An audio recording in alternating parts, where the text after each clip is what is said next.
Hi, I'm Dr. Elisabeth Crim. I'm a licensed psychologist and a certified Relax and Renew yoga trainer. I'm also the founder and director of Moonstone Center. I'd like to invite you to this edition of our newsletter, The Healer's Life.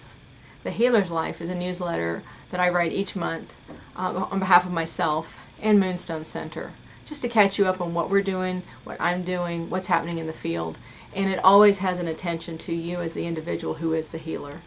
Regardless of what profession you're in, whether you're a medical doctor, a nurse, psychotherapist, which is usually who I'm speaking to, or a nutritionist, yoga therapist, acupuncturist, there's so many different ways that we come into this process of healing and attending to individuals, families, couples, groups of people in our lives. And so what we want to do at The Healer's Life is invite you to take a moment, pause, and remember that you are an individual as well who needs attention.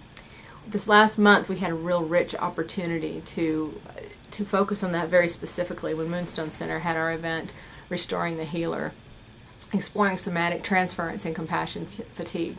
We had a really nice turnout, met some wonderful people. We were able to really integrate both a didactic educational experience of teaching what's happening in the body, understanding transference at the somatic level, and understanding how compassion fatigue can develop and affect us physiologically as well as spiritually and emotionally.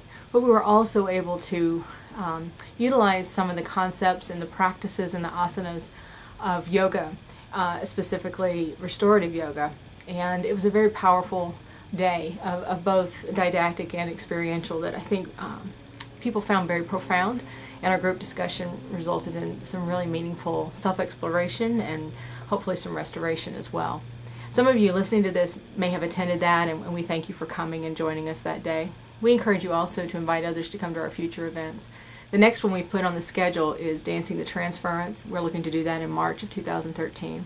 We hope that you'll come join us with that one. The full title of that one is Dancing the Transference, Honoring the Relationship of the Therapist and Client. It's a very good one. I've been doing that one for years, and we've got it in a full day, 6-hour program. We get a lot of positive feedback on that event as well. Look forward to having you with us at that one. I also want to just catch you up on a few other things and connect with those of you who I met through various events we were able to attend through October. And that included Mirrors of the Mind. That was an ALACPA event. Terry Marks Tarlow headed that up with artists and music and performance that integrated all those expressive approaches to being human, integrated it with psychotherapy and psychology and our understanding mentally and physically and emotionally. It was a very powerful day. It was a very fulfilling day artistically. It was a lovely event. I also attended the Los Angeles County Psych Association convention, met many of you there. It was wonderful connecting with new people, old friends, old colleagues. It's always exciting to meet more of you.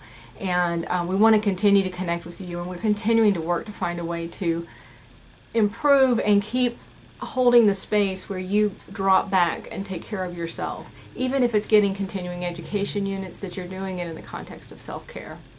We also have meetings with the West LA Camp, the Long Beach South Bay Camp, and the San Gabriel Valley Psych Association. We just really enjoy speaking to your groups and talking with you and meeting your membership, and continuing to have you get to know us as well so we can build those partnerships. I also was able to attend the International Forum for Psychoanalytic Education and present on the body's process in psychotherapy under my continued title of Dancing the Transference. That was very well received. The psychoanalytic community is also embracing the body process and looking at that, and I think it's a very powerful time in our field where we're really building bridges between different aspects of the healthcare field, but also attending to ourselves as humans and linking between our different identities. It's an exciting time. And that brings me to my last point, and then I'll close with this, and you can read the rest of the information in the newsletter, links and support points that I have in the rest of the newsletter that you can read. But the last part of my message is to say, pay attention that this is a holiday season we're entering. This is the month of Thanksgiving. Take a moment, whether you're with your family or you're alone or you are with friends, sometime between the fun, wonderful, exciting football games and the delicious turkey and stuffing and dressing and wine and all the wonderful food and pies that we just really get to delight our senses in on Thanksgiving. Take a moment in all of those fun activities and traditions and sit in with yourself for a minute and think and look around you at all the things you can be grateful for. Take a moment and be thankful. Take a moment and experience gratitude. It will lift your soul. It will feed your energy. It will let you quiet and ground even as you open and receive on that beautiful day of Thanksgiving, but also that whole week. It has a different energy in it. Take time for yourself in it, even as you're holding the space for others as a healer. Take care, and until we meet again, I wish you peace in your journey.